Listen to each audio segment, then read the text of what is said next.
Praise the Lord. सभी विश्वासी भाई बहनों को प्रभु यीशु मसीह में जय मसीह की। बाइबल शिक्षा चैनल पर आप सभी का स्वागत है। हमारे इस चैनल को देखने के लिए आप चैनल को सब्सक्राइब करें और बेल आइकन के ऑल बटन को जरूर दबाएं, तभी आपको हमारी आने वाली हर वीडियो का नोटिफिकेशन मिलता रहेगा। आज मैं आपके लिए बाइबल की पुस्तक से शद्रक, मेशक और अबेदनगो की कहानी का संक्षिप्त विवरण लेकर आई हूँ, जो आपको दानियल अध्याय 3 में विस्तार से देखने को मिल जाएगा। तो चलिए भाइयों बहनों, हम वीडियो स्टार्ट करते हैं। बाइबल दर्शाती है यहाँ कि यह उस समय की बात है जब बेबीलोन का राजा नबूकदनेस्सर था और उसने यरूशलेम पर चढ़ाई कर यहूदी प्रजा को अपने यहाँ गुलाम बना लिया था। उसी में थे वे 3 पुरुष भी, जिनका नाम था शद्रक, मेशक व अबेदनगो। तब बाइबल बताती है उसी राजा नबूकदनेस्सर ने वहाँ एक सोने की मूरत बनवाई, जिसकी ऊंचाई लगभग 60 हाथ और चौड़ाई 6 हाथ की थी, अर्थात यह कि वह एक विशाल मूर्ति थी। तब राजा ने अधिपतियों, हाकिमों और गवर्नरों को इकट्ठा कर एक आदेश जारी किया कि वह सब उसकी प्रतिष्ठा में आए। तब ढिंढोरियों ने ऊंचे शब्द से पुकार कर प्रजा से कहा कि हे देश देश और जाति जाति के लोगों और भिन्न भिन्न भाषा के बोलने वालों, तुम सबको यह आज्ञा दी जाती है कि जब तुम वीणा, सारंगी, ढोल और नरसिंगों का शब्द सुनो, तब तुम सब गिरकर नबूकदनेस्सर राजा की खड़ी कराई मूरत को दंडवत करना, और जो कोई भी उस मूरत को दंडवत ना करेगा वह उसी घड़ी आग के धधकते हुए भट्टे में डाल दिया जाएगा। इस तरह का आदेश वहां राजा के द्वारा जारी किया गया उस मूरत को दंडवत करने के लिए। तब इसी भय के कारण ज्यों ही वहां वीणा, सारंगी और ढोल और नरसिंगों का शब्द सुनाई पड़ा, तब सभी देश देश के व जाति जाति के लोग उस सोने की मूरत को दंडवत करने के लिए वहां झुक गए, क्योंकि उन सभी को यह डर था कि अगर वह ऐसा ना करेंगे तो वे आग के भट्टे में डाल दिए जाएंगे। इसीलिए सब जाति जाति के लोगों ने उस मूरत को झुककर दंडवत किया। परंतु हम देखते हैं वहां कि वहीं उनमें 3 यहूदी पुरुष थे जो यहोवा परमेश्वर को मानते थे, शद्रक, मेशक और अबेदनगो। जब सबने उस सोने की मूरत को दंडवत किया, तब यह तीनों पुरुष वहीं खड़े रहे, अर्थात यह कि वे उस मूरत के सामने नहीं झुके। तब उसी समय कुछ कसदी पुरुष राजा के पास गए और उन पुरुषों के लिए राजा को भड़काने लगे कि हे राजा, तूने जो आज्ञा दी थी कि सब उस मूरत को दंडवत करेंगे, परंतु कुछ यहूदी पुरुषों ने तेरी आज्ञा को ना माना, वे तेरे देवता को दंडवत नहीं करते। इस प्रकार उन पुरुषों ने राजा को शद्रक, मेशक, अबेदनगो के विषय भड़काया, क्योंकि वे लोग उन तीनों पुरुषों से जलते भी थे, क्योंकि राजा ने बेबीलोन प्रांत के कार्यों में उन तीनों पुरुषों को ऊपर नियुक्त भी किया था। इसीलिए वे सब उन तीनों यहूदी पुरुषों शद्रक, मेशक, अबेदनगो से जलते थे। तब राजा ने जब यह सुना तो वह क्रोध से भर गया और उसने उन्हें तीनों को अपने पास बुलाया और उनसे यह पूछा कि क्या तुम्हें कोई डर नहीं कि यदि तुम मेरी बनाई हुई मूरत को दंडवत नहीं करोगे तो आग के भट्टे में डाल दिए जाओगे, और यदि तुम अभी भी तैयार हो जाते हो मेरी बनाई मूरत को दंडवत करने के लिए तो तुम बच जाओगे, और यदि तुम अब भी दंडवत नहीं करो तो फिर कौन ऐसा देवता है जो तुम्हें मेरे हाथ से छुड़ा सके। इस प्रकार उस राजा नबूकदनेस्सर ने उन तीनों यहूदी पुरुषों शद्रक, मेशक और अबेदनगो से कहा। इस पर शद्रक, मेशक और अबेदनगो ने राजा को उत्तर दिया ऐसा कहते हुए कि हे नबूकदनेस्सर, इस विषय में तुझे उत्तर देने का हमें कुछ प्रयोजन नहीं जान पड़ता। हमारा परमेश्वर जिसकी हम उपासना करते हैं वह हमको उस धधकते हुए भट्टे की आग से बचाने की शक्ति रखता है, वरन हे राजा, वह हमें तेरे हाथ से भी छुड़ा सकता है। इसलिए तुझे यह मालूम हो कि हम तेरे देवता की उपासना नहीं करेंगे, ना ही तेरी इस मूरत को दंडवत करेंगे। हालेलुया। यहाँ हम उन तीनों पुरुषों का अपने जीवित परमेश्वर के प्रति एक अटूट विश्वास को देखते हैं तथा एक हियाव को देखते हैं जो उन्होंने बिना राजा नबूकदनेस्सर के भय के वहां दिखाया। मेरे प्रियो, ऐसा ही होना चाहिए हम विश्वासियों का भी विश्वास हमारे परमेश्वर के प्रति कि कैसी भी परिस्थितियां आ जाएं, कैसा भी सताव आ जाए, हमें कभी भी किसी अन्य प्रभुता के या किसी प्रथा और रिवाजों के सामने अपने घुटने नहीं टेकने चाहिए और ना ही किसी मनुष्य का भय अपने भीतर रखना चाहिए, जो केवल हमारे शरीर को ही घात कर सकता है।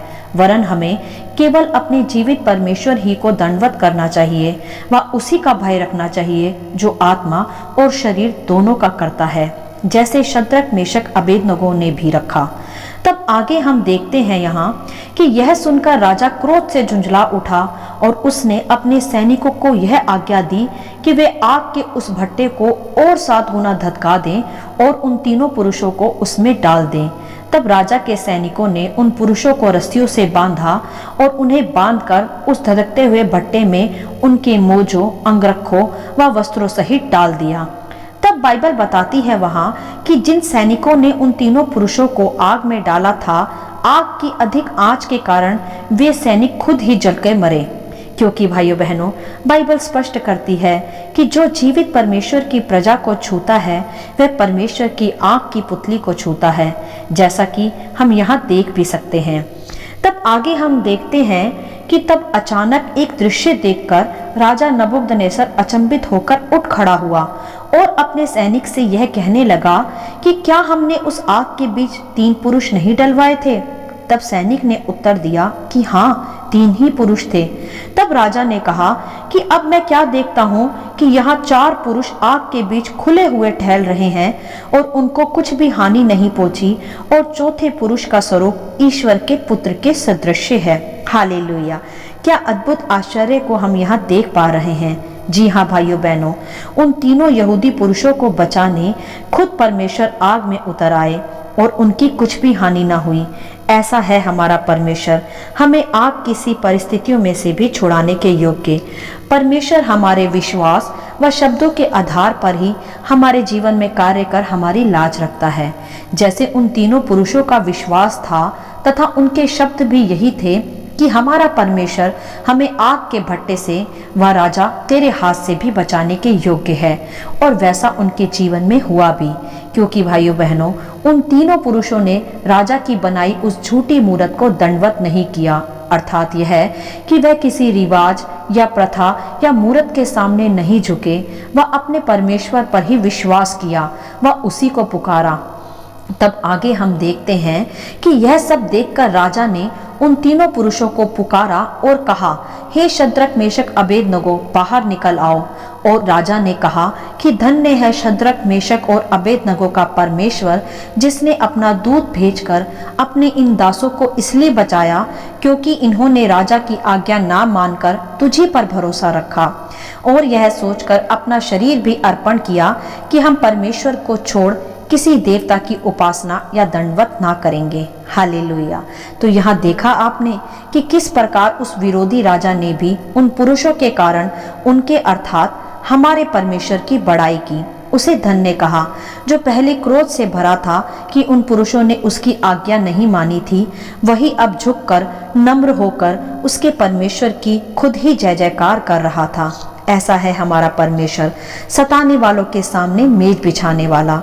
और बाइबल यह भी स्पष्ट करती है वहां कि जब शद्रक मेशक अबेदनगो आग से बाहर आए तो तब उनकी देह पर एक भी आग का निशान ना था, ना ही उनके सिर का एक बाल भी जला था, ना ही उनके वस्त्र, वरन बस जिन रस्सियों से वह बंधे थे वे खुल गई थी। हालेलुया! क्योंकि मेरे प्रियो, परमेश्वर के पीछे चलने वालों पर, उसकी आज्ञा मानने वालों पर व उस पर ऐसा विश्वास रखने वालों की परमेश्वर कुछ भी हानि नहीं होने देता। वह वहां वरन खुद ही उतर आता है उनके समस्त बंधनों को खोलने के लिए। जैसे उन तीनों पुरुषों की आग से कुछ भी हानि ना हुई, वरन उनकी रस्सियां खुल गई। तब जिस राजा ने पहले यह आदेश जारी किया था, समस्त जाति जाति व देश देश के लोग मेरी बनाई हुई सोने की मूरत को दंडवत करेंगे, अब उसी राजा नबूकदनेस्सर ने शद्रक मेशक व अबेदनगो का अपने परमेश्वर के प्रति विश्वास देखकर व परमेश्वर का उनके जीवन में यह आश्चर्य कर्म देखकर यह आदेश जारी करवाया कि अब से सब देश देश व जाति जाति के लोग शद्रक मेशक अबेदनगो के परमेश्वर की कुछ भी निंदा ना करेंगे। वरन उसने यह भी कहा कि उसे छोड़ कोई और देवता नहीं जो इस रीति से बचा सके।